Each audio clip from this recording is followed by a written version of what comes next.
It's only entertainment. Welcome back to The Talking Hedge. I'm Josh Kincaid, capital markets analyst and host of your Cannabis Business Podcast. With me is Michael O'Neill. He's a cannabis banker. Michael's got over 20 years of experience in the banking industry, including serving as an executive, compliance officer, auditor, consultant, and federal regulator. Michael, thanks for being on The Talking Hedge. Hey, thanks so much for having me, Josh. Great to be here today. I appreciate it. So kind of jumping into everything that is banking, especially cannabis related. Let's knock the easy one out, low hanging fruit with lack of access to banking. How has that really, from your perspective, affected or impacted the cannabis industry, not having traditional banking services? Well, I think, when I first started this back in 2014, shortly after FinCEN issued the guidance to be able to bank cannabis-related businesses, that from the aspect, the access has literally grown. I think the latest FinCEN report says there's over 800 banks and credit unions that are there. I sort of take a little different approach on it there, Josh, I believe there is access to banking, basic banking, maybe not full service banking, but unfortunately, people don't want to pay for the cost that goes into that because it is such an intensive program to bank this particular industry vertical. And on top of that, it is costly to be able to do so. And is that because there's a lot of compliance and due diligence and oversight and it's laborious? Because people just think, oh, there's high overhead, but just make it work. But what makes it expensive? Well, I think, it's, as I always try to tell everybody, Josh, it's BSA. It's simple BSA, but it's BSA on elephant steroids. That's sort of my term for it. That's the Bank Secrecy Act, right? Yeah. I mean, the Bank Secrecy Act, but I think you also have, it's not just BSA. It falls into the compliance pieces that you have to look at on normal compliance. Or from the standpoint, not your rules if you're doing electronic transfers or accepting electronic payments into the system. It's not just a compliance function. That is your main function, I do believe. But on top of that, you're having to, it's the onboarding process. It's that, okay, are these folks that we want to have within our bank? And then it's the constant monitoring that has to go on, the reporting process that goes into that. I was at the Safe Harbor program for almost 4 years. I was the BSA officer there. And also on top of that, I was the senior executive over the day-to-day operations of the program. And, we had during my time, I went through 9 different examinations by the NCUA and the state at the same time, approximately every 90 to 120 days. So, I mean, when it was first starting, they were very on top of it. And on top of that, I think, some of the things that in normal banking where we would be able to take deposits in, for a long time, the regulators were not allowing you to actually put those, at least on the credit union side, were not allowing you to use those deposits for normal banking activities that you would have used. So we had to stay 100% liquid as part of that. So we were literally transferring tens of millions of dollars on the last business day of the month to get those balances off of our bank, those deposits off of our balance sheet. But going back to it, it's just so expensive. And I'll quote my old CEO, Sunday Seafried, cannabis bankers don't grow on trees. Me, I started out when I didn't have a clue. Somebody just asked me, Michael, can you do this? And I'm like, sure I can. And, absolutely, we were able to get it done at the first program that I was part of. But it goes into the number of people, and it's also, are you doing it manually, or do you have an automation? Do you have internal automation that you develop yourself? Are you paying someone else? So there's all these different pieces of the puzzle that you have to look at that brings into the cost, which makes it very expensive to do. But I also know that I was part of 6 different companies here in Colorado that went from just small operations to now publicly traded companies. And I know they wouldn't have been able to do that without the facilitation of banking. Mm-hmm. At this point, do you think that the loans and credit aspect are the biggest challenge?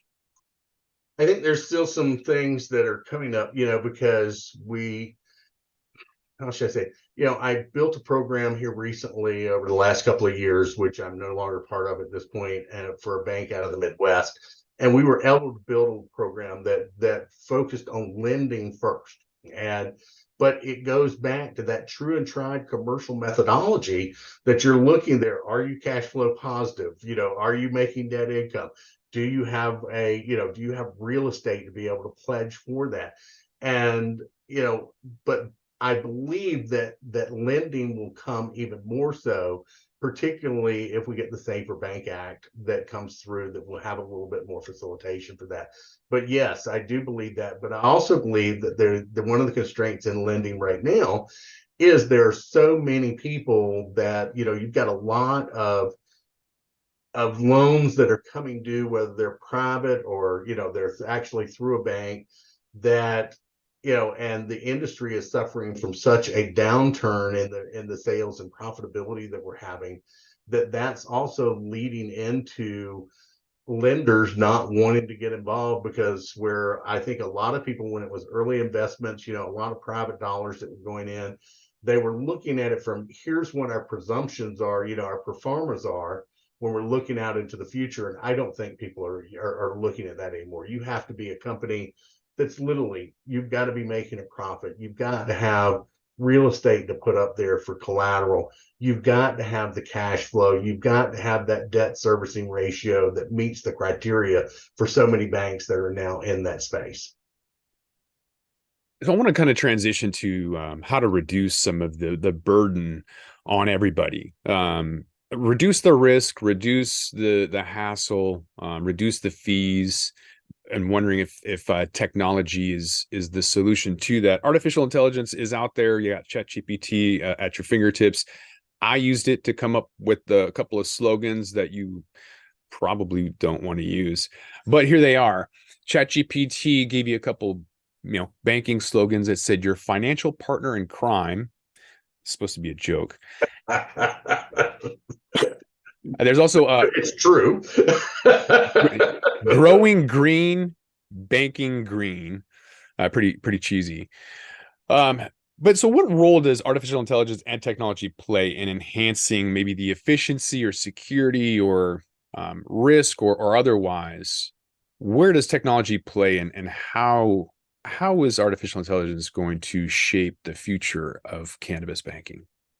Well, I think when we have looked at some of the information that I've read and dug into for AI, the AI is not perfected yet. I mean, you have to go back and look at some of there's so many pieces in there. You've got, it can pass the medical exam, or it can pass the bar, by itself, just knowing what it is, but also going back, but looking at it, some of the information in there is incorrect. So I think there's some perfection there. But I think AI and machine learning has already been a part of AML, BSA software systems. I mean, that they are sitting there. You've got Verifin. It has a functionality that learns. It looks at the data and it continues to look at that.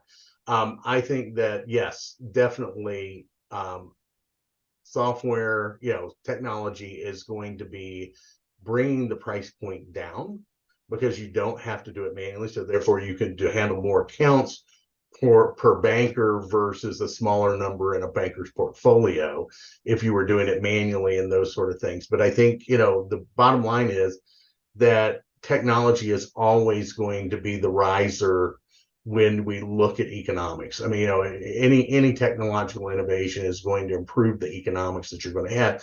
But going back to the BSA and the AML rules are still going to be the same. That's anti-money laundering for those that don't know. AML. Yeah, sorry. Sorry, I'm used to sorry. From the standpoint, but I think, you're still going to have that human component that analyze the data at the bottom, at the very end of the product, because it might be AI doesn't have that intuition. I once again, one of my CEOs used to say, listen to that gut. It's 15,000 generations of genetics that's telling you something. And it comes from a time when we weren't at the top of the food chain. So for the standpoint, as modern humans, we sometimes ignore that. So it's a very good skill for someone within the anti-money laundering space to be able to have. Mm-hmm. Yeah, there's plenty of hippies out there that can resonate with that, myself included. Yeah. So the trends in the industry I'm seeing right now from finance is definitely pulling money back. Ever since the Ukraine issue, there's been a lot of investors really kind of holding onto money even tighter, making things a lot more challenging. We're seeing some consolidation as a result of that playing out in the um, in the cultivation and manufacturing, are mostly retail, I would say, which is weird because most of the grows weren't moving all of that much. But this, for some reason, maybe it's this rescheduling and people wanting that opportunity to get in. Um, those are the kind of things that I'm seeing, as well as the debt side was more popular because equity prices were just plummeting. They don't really move individual. They move with the news, and so unfortunately, a lot of ETFs like the Poseidon PSDN ETF failed because it was unable to really move independently of the market. And so those are all kind of trends that I'm seeing from your standpoint, cannabis banking or otherwise. What trends are you seeing in cannabis? Well, I think my personal perspective, and then shared by quite a few of my colleagues, is, I think a lot of people were counting on legalization to come in sometime in 2022. And there was a lot, particularly here in Colorado, there was a large expansion of grow facilities, manufacturing facilities, with that mindset that legalization was possibly coming. And then, but we continue to have expansion of the marketplace. And what I mean by that is, in 2014, we had 2 states, and now we have, over 40 that have some sort of medical and or recreational, industry within those. So I think you're not having, like here in Colorado, we're not seeing that tourist driven information. It's just not, it's not the thrill that you used to have. But there's also just been prices that keep plummeting. And I think that's also part of the illegal market in California, the illicit market in Oklahoma, that we're seeing so many of those things. I was reading an article recently about products being, California products showing up in stores in New York City and And Mexico. unlicensed. Yeah. So, I mean, I didn't know Mexico, but I mean, in New York City in non-licensed dispensaries. So we still have that big black market out there that's happened there. But going back to the investments, I think a lot of people saw this as a growth market. And, they were willing to do some crazy things. I mean, I looked at some of the, some of the buys that have been going on out there going, oh my God, where do you come up with those evaluations? I went to a very fancy private business school, but they didn't teach me how to do those evaluations. I mean, this was just, so I mean, but as you and I are seeing, but we're seeing a consolidation within the market because I think people expanded way too quick. Where I want certain groups that are just very focused on what they're doing and where they're going, and their expansion footprints are making a difference with their profitability, where others was how much can I gobble up and how much money can I get, because with those obscene valuations and people giving you that money, you didn't have people that were watching their expenses and how much, running an effective company. And now you're having to watch people. In fact, I had this conversation at Bazinga a few weeks ago with my first ever banking client here in Colorado. And I was telling him, I said, look, you got three choices. You're either going to find money, that you're going to be able to do your expansion. You're either going to sell, and if you sell, if you find the money, it's going to be, the value you're going to get probably isn't going to match what you think you're going to do. You're going to sell, and you're going to get a lesser price than you would have just because of what's going on in the marketplace. I said, or maybe it's time to entrench. And entrench mean, he goes, well, we've got, 100, almost 200 employees. I'm like, that should be the last place you're looking to cut costs. From my perspective, you should be going, where can I find those internal costs? Because if I have to look that person in the eye and lay them off, I want to know that I honestly looked at something, I looked at all aspects before I came to that. And I think that's where a lot of companies are right now. And I think people that do have the cash flow and or the ability to find that financing are going to find some heck of some deals right now. I've got an old client down in Arizona, just picked up 5 stores for less than what he would have paid for a single store 3 years ago. So, I mean, finding those opportunities, I think very well-run companies and companies, and once again, they might not be making a profit, but having that positive cash flow that they can sit there and make sure that they are funding their operation. And this particular client in Arizona paid cash for everything. So they actually had the money on the books to be able to do that. So I think consolidation is still going to be something, Josh, that is coming in the future. And we're going to see bigger and bigger pieces. Let's see what happens with Safer Banking Act. Descheduling. I'm less Yeah, positive so about that let's jump into that one, because I think Sure. rescheduling is going to bring in a lot more FOMO and people that may have been on the sidelines. If they reschedule to a 3 and it brings some life back in for those that kind of just threw in the towel, now they might be reevaluating that, or they just might be so bitter they're just over it. I don't know. But having said that, what are you thinking that some potential changes could occur if we were to go to a Schedule 3? Where do you foresee the industry evolving from there? The first thing is, I think a lot of people are going to kick themselves in the backside for giving up their medical licenses.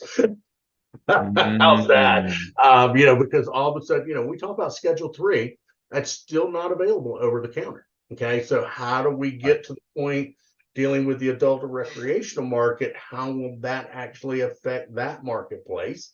If that's it, but then again, we're not dealing with a Schedule 1 drug anymore, and particularly 280E comes into play, obviously, from the standpoint, but once again, does that 280E equate over to, I mean, it's for Schedule 1 drugs. So theoretically, you would be able to see the profitability pop up, because we both know, Josh, there's somewhere between a 50 and 70% effective tax rate at the federal level because of 280E. No matter, I've seen every intricate structure I think you could ever put on the planet when it comes to this industry, on trying to get around it. But the bottom line is it's still there and it's a factor. I think that it will make the medical industry a lot more appealable, and it will also drive pricing at the medical level also, that it will probably increase some of the pricing because it will require more of a pharmaceutical grade, product than what's currently being done. Then you throw in the FDA and all the other fun stuff that would come with that. I think it could be a wonderful thing for the industry, but careful what you wish for. okay. What's the likelihood on that? You got a crystal ball, like I know you do, and you're looking at that thing and you're seeing what the future holds for the industry. Is Schedule 3 going to happen? Is it not? What does your crystal ball say about the future of cannabis, especially in light of rescheduling? Well, I think we can go back to the DEA. The DEA is not going to move fast. We all know that.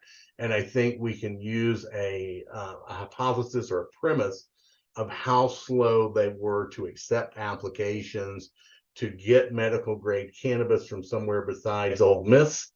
And, and it literally took Congress to actually intervene there, members of Congress, I should say, to tell the DA, hey, you've got to start allowing these people. But I mean, that was what, 3-4 years that they sat on applications. So based on that premise, I don't think the DEA is going to be in a hurry to deschedule. And once again, I shouldn't say once again, my premise is also there are so many other federal agencies that will have to be part of that. If the DEA decides that, that's great. But then again, how long will it take those regulators to agree on the rules? How long before we can enforce it? What are the time sequences behind that? So I think it opens up another prism of ideas and thoughts that you have to have on going around it now being a actually medically approved drug as a Schedule 3. Mm-hmm. Now, legalization, I would prefer legalization. Always have, always will. But that's going to be Congress acting, and with world events today, obviously that's not at the top of the list of anybody at this point. And I don't think it's been at the top of the list of very many people to begin with. because we're 3 years into this administration that said they were going to do something. I think before that we had the Obama administration. Trump, we'll just leave those 4 years out of the way. But I think we've had literally 11 years of somebody saying we're going to do something with the right mix in the House, in the Senate, and we still haven't done it, Josh. So I'm less sure of legalization than I am descheduling, because I think descheduling will come first. Yeah, it'll be interesting. I think if they were to deschedule, it would be huge, bring a lot of revenue in. But knowing the way the government operates and how lobbyists are in control of both parties, it's probably going to go Schedule 3, and Big Pharma is going to get it, and everyone else holding onto a license is screwed. So 97.5% of the industry is going to get wiped out. That's my guess. I hope I'm wrong, but that is my crystal ball. Where can they find you at, Michael, if anybody's got any more questions about banking, about BSA, AML, or any other acronym? Where can they get a hold of you at? The easiest way is to look me up on LinkedIn under The Cannabis Banker. It's the moniker that I've chosen because I was one of the original pioneers and architects of banking cannabis back in 2014. So that's where I am right now. I'm actually serving a timeout right now on a non-compete. So I'm happy to give people free advice, because I could not be compensated for my work for a year.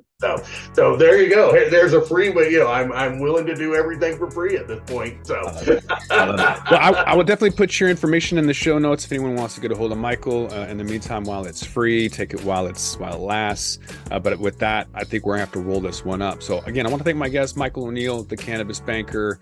That we're gonna have to roll this one up. I'm Josh Kincaid. This is the Talking Hedge. Don't forget to like, share, and subscribe, or don't, and I'm out. Don't forget to smash that like button on your way out and check out these other videos that we've got.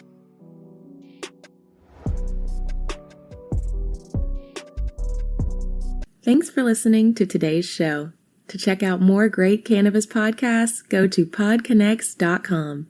Here's a preview of one of our other shows. Hi, my name's Kate, and I'm your host of the Pop Moms Podcast.